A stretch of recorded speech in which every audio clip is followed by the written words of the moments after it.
The winter wind of New England whistled through the gaps in the wooden porch floor, bringing a biting cold that seeped into my very bones.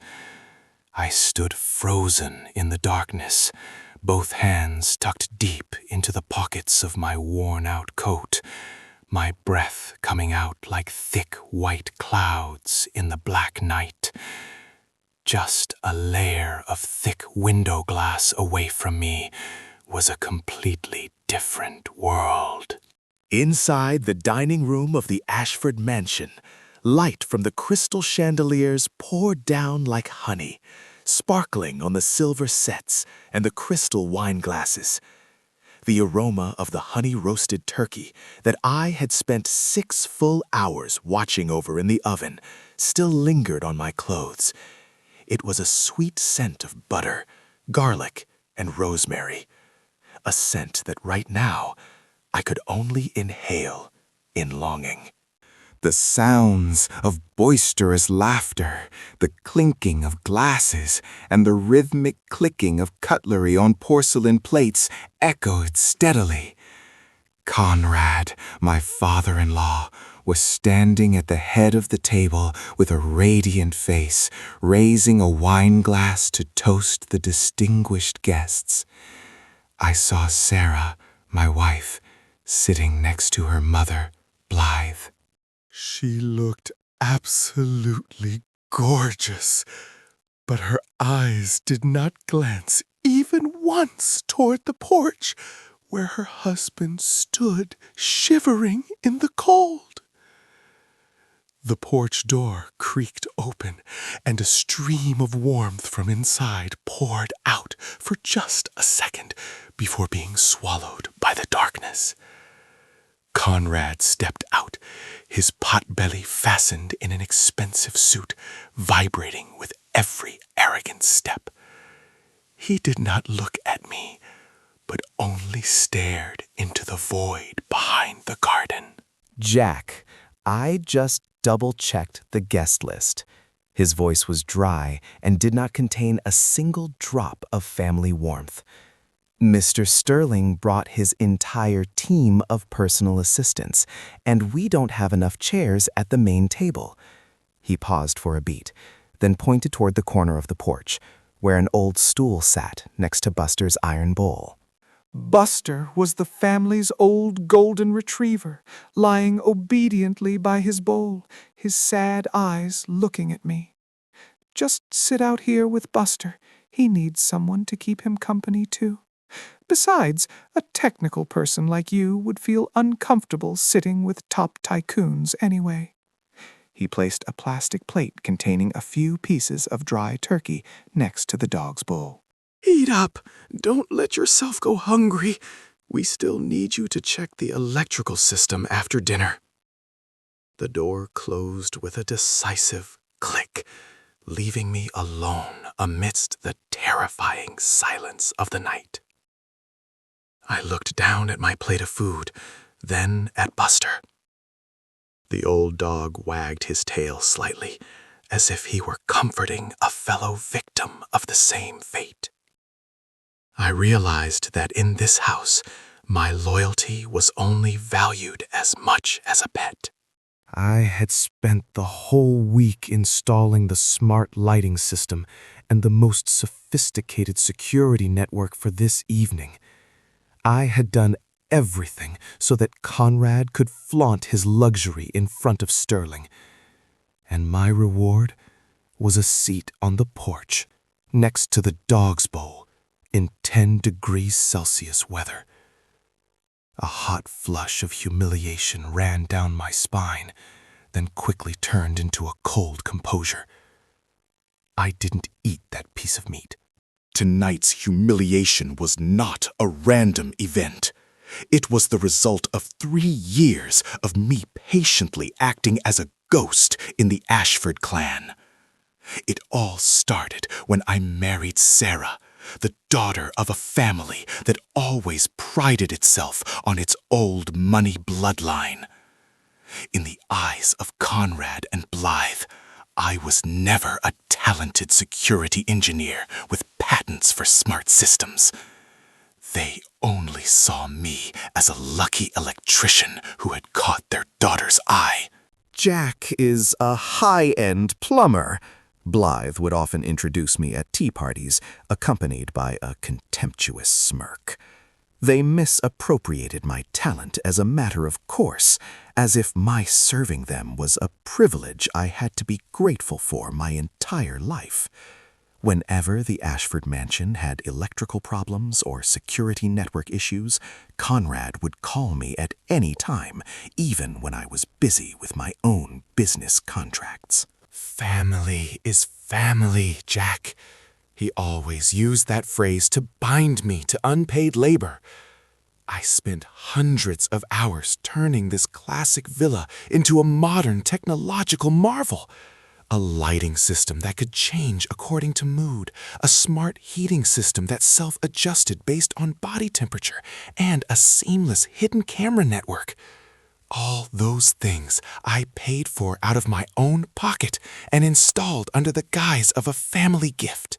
But my generosity only fed their arrogance further. Sarah, the wife I once loved dearly, also gradually changed under her mother's manipulation.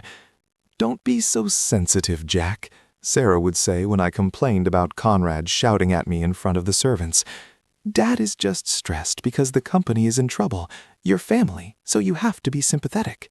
That sympathy was always a one-way street, leading straight to my self-degradation. Last week, Conrad called me into his office with an attitude that was almost a plea, the only time in 3 years. "Mr. Sterling is coming for Thanksgiving, Jack. He is the only one who can sign the check to save our company from bankruptcy. I need the lighting and security systems to be absolutely perfect. He must be amazed by the Ashford class." I believed that if I helped him through this crisis, their attitude toward me would change. I worked frantically, staying up for 3 nights to reprogram the lighting scripts for the party. Every bulb, every motion sensor was meticulously cared for like a work of art. I even personally roasted the turkey according to my mother's secret recipe, hoping its flavor would soften the tense atmosphere. But when Sterling stepped through the door with his large entourage, I saw the look in Conrad's eyes.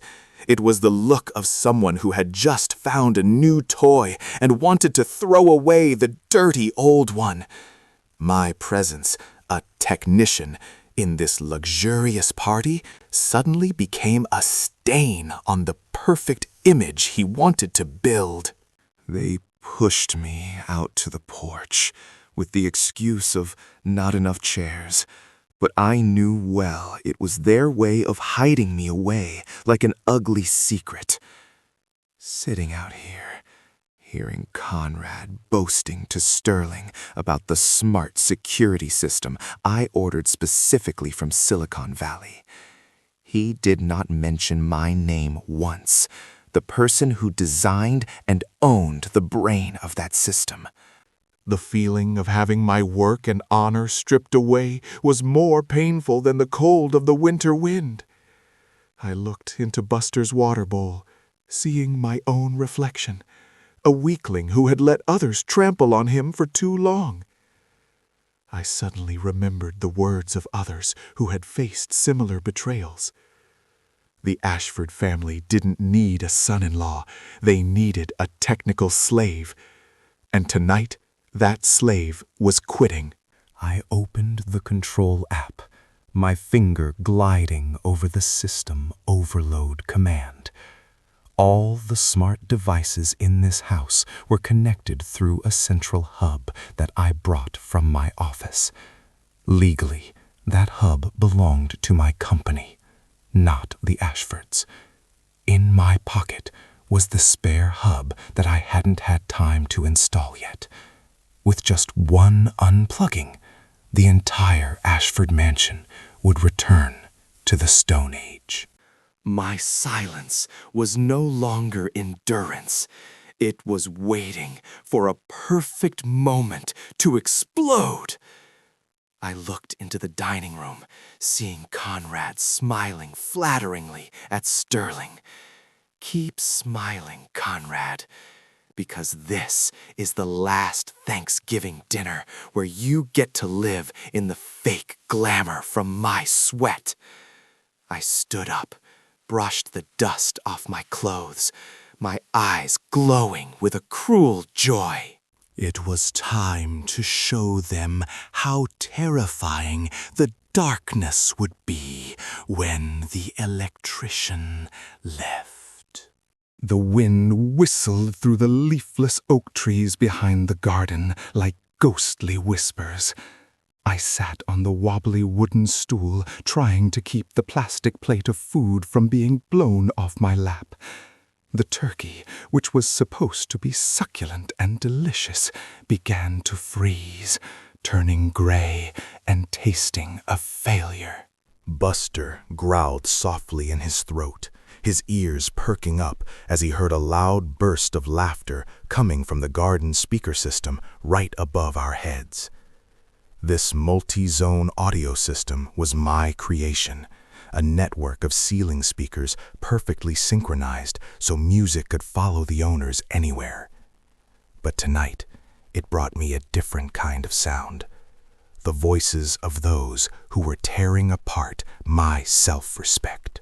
Conrad had a habit of forgetting to leave the system's announcement microphone open after his grandiloquent speeches, and tonight, that mistake became a bitter gift for me. Mr. Sterling, what do you think of this lighting system? Conrad's voice rang out clearly through the high-end Bose speaker, containing an unmistakable snobbery. It's truly impressive, Conrad. Sterling's voice was deep and thoughtful. The way the light shifts from warm gold to soft blue when we toast, that's not just basic programming. That's the mind of a genius in user experience. I felt a slight vibration in my heart. At least there was one person who truly understood the value of what I had done. Oh, you're too kind. Conrad laughed loudly, his laughter striking my ears like hammers. That was a special order I requested from a top security firm in San Francisco. I had to spend tens of thousands of dollars to have the best engineers come here and install it exactly to my liking. I was stunned, feeling as if a bucket of ice water had just been poured over my head. He was not only stealing my labor, he was building a blatant lie to elevate his own position. "So, what about the electrician I saw on the porch earlier?" Sterling suddenly asked. "He seemed not like a typical worker." Blythe spoke up, her voice thin and sharp as the taste of old vinegar. "Oh, don't mind Jack. He is our son-in-law, a mediocre electrician Sarah happened to fall in love with. We let him stay here only out of compassion, but he has no class to sit at the table with someone like you. Even the turkey you are eating, he only helped us carry it into the oven. The main recipe was all mine."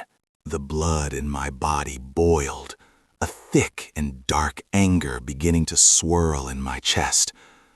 All my sacrifice, all the sleepless nights to save their family image, were now turned into a joke for them to trade for a contract. I looked down at Buster. The old dog seemed to sense his master's gloom. He gently licked my trembling hand. "Family is family," I muttered Conrad's phrase back, but this time it tasted of poison. I placed the plastic plate on the wooden floor, no longer feeling hungry, only a terrifying alertness. I was not a mediocre electrician. I was the keeper of the soul of this house. I took the phone from my pocket, my finger gliding across the screen with the absolute precision of an engineer. I accessed the central server of the Ashford security and lighting control system. The master hub, the device likened to the brain governing the entire mansion, was currently located in the technical cabinet in the basement. That device bore my company's brand, was registered in my personal name, and had never been transferred to Conrad. Legally, he was using my technology illegally. I stood up, the cold no longer making me shiver. Instead, it was the excitement of someone about to overthrow a fake kingdom. I walked quietly around the back of the porch, heading towards the basement door, the path reserved for maintenance workers. Sarah was still busy flattering Sterling's assistants. She had no idea her mediocre husband was preparing for a purge. The smell of machine oil and dirt in the tunnel suddenly became much more pleasant than the smell of heavy champagne inside. I opened the technical cabinet, the red and blue lights from the signal LEDs flashing like eyes waiting for the order to act. This was the heart of the $1 million security system Conrad was using to boast. "It's time to go home," I whispered, gently disconnecting the high-speed fiber optic cables. Every wire pulled out was a link between me and the Ashford clan being severed. I held the compact but extremely powerful control hub in my hand, feeling the weight of true power. Above the ceiling, I heard Conrad babbling about how he would install more biometric sensors. He had no idea that in 10 minutes, not even a single hallway bulb would obey him. I returned to the kitchen through the back door, where the golden brown roasted turkey still lay on a large silver tray, waiting to be served more. I personally bought it. I personally roasted it with the love they had trampled. I grabbed the insulated bag, nonchalantly carrying the whole turkey into it before the astonished eyes of the servants busy in the dishwashing area. "Hey, Jack, what are you doing?" a worker whispered in a panic. "I'm just taking back what belongs to me," I replied, the smile on my lips now the smile of a free man. I walked out to the parking lot, where my old pickup truck sat nestled among the shiny Mercedes and Cadillacs. I placed the control hub and the turkey in the passenger seat and started the engine. The roar of the engine sounded like an answer to Conrad's contempt. I looked at the phone screen one last time, my finger poised on the deactivate all button.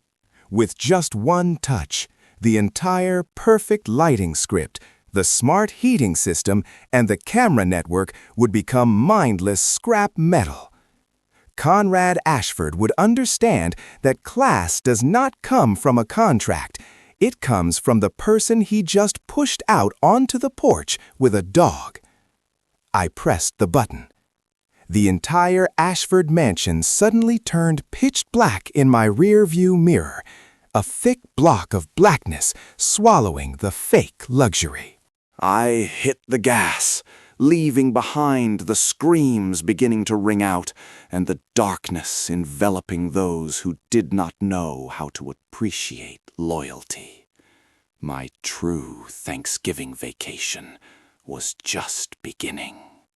Darkness fell like a cold steel curtain, swallowing the entire glamour of the Ashford mansion in an instant.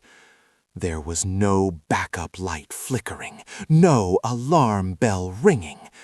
There was only a thick, heavy silence, so intense I could hear my heart beating steadily beneath my thick coat. I stood by my truck at the end of the driveway, looking back at the massive structure that was now just a black and silent shadow amidst the winter night. Blithe screams echoed all the way out here, shrill and full of panic, breaking the silence of the elite neighborhood. Conrad! Where is the electricity? What on earth is happening? Where is the backup generator? Call the power company immediately! I could imagine Conrad fumbling in the dark, his hands groping for the expensive silver sets on the banquet table. The smell of premium champagne and luxury food must now be smelling pathetic in a room with no light. It was like the smell of decay hidden behind the noble facade, the smell I had breathed for 3 years. I opened the car door, grabbed the high-power flashlight, and walked back toward the mansion, each step on the asphalt sounding firm and decisive. The beam of my flashlight swept through the leafless oak trees, forming a brilliant and lonely path through the night. The main door was wide open. Inside was a scene of chaos I had long anticipated. Conrad's distinguished guests were standing up, the light from their phone screens flickering like lost fireflies in the deep forest. The sound of crystal glasses shattering on the marble floor. The sound of chairs being dragged, creating dry and unpleasant noises. Mr. Sterling, I am terribly sorry. This must be just a minor technical glitch. Conrad's voice trembled, full of plea. We will have electricity back immediately, I assure you. I turned on the flashlight, the powerful beam of light tearing through the darkness, shining directly on his pale and sweaty face.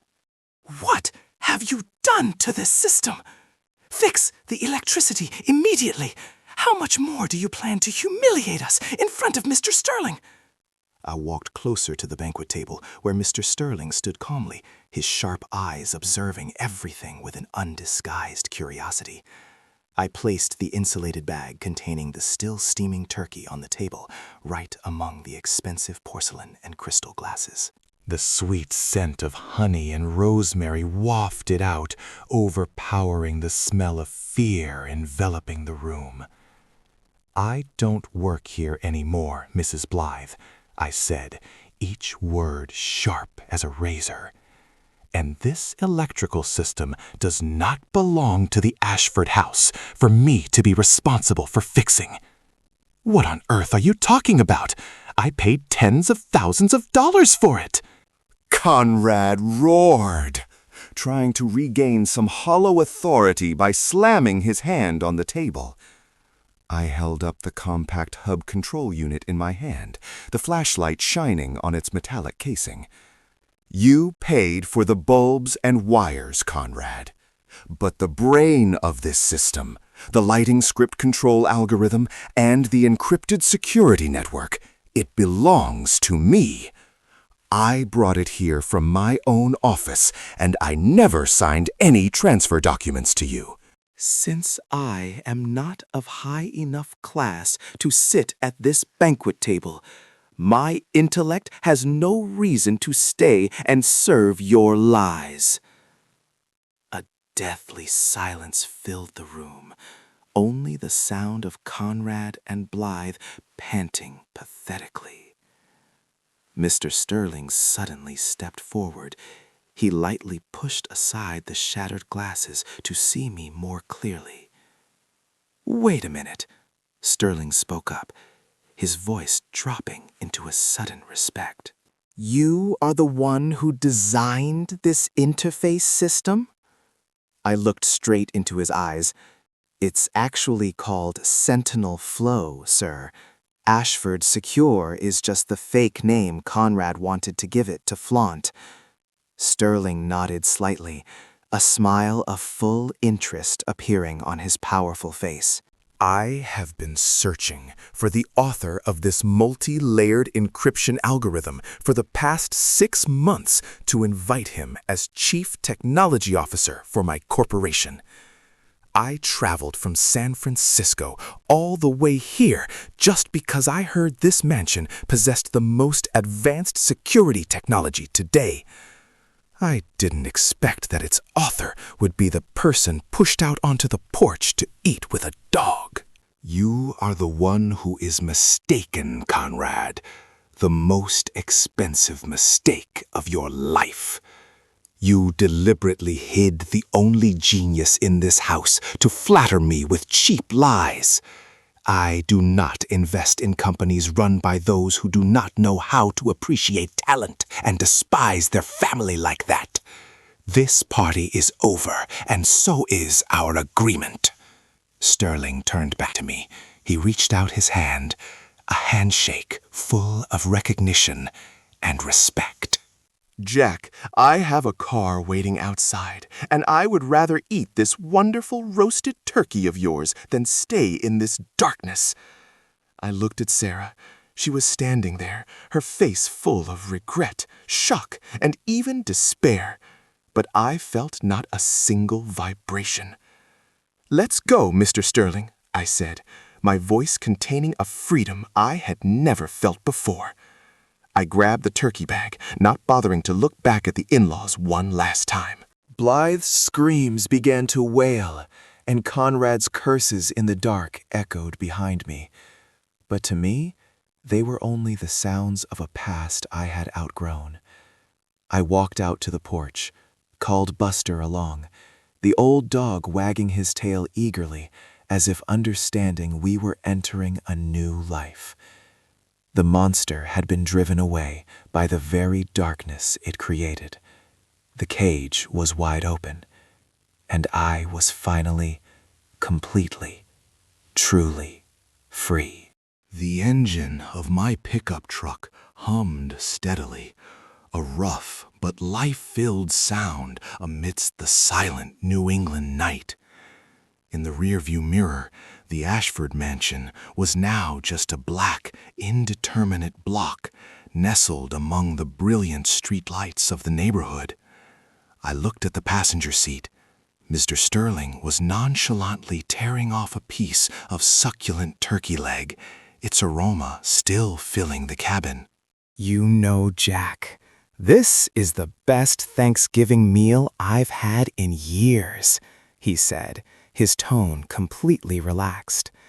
No fake flattery, no outdated business plans, just the true value of a human being and top-notch craftsmanship. We stopped at a roadside rest area where the neon lights reflected on the asphalt like fallen stars. Right on the simple wooden table, Mr. Sterling pulled out an electronic contract and pushed it toward me. 12 missed calls from Conrad. 8 messages from Sarah. I opened my wife's last message. "What on earth are you doing, Jack? Dad is completely collapsing. Mr. Sterling has canceled all commitments. You must come back and explain immediately. Family is family. How could you be so heartless as to destroy Dad's career like that?" I read it twice, feeling the familiar guilt trying to creep into my mind like an old habit.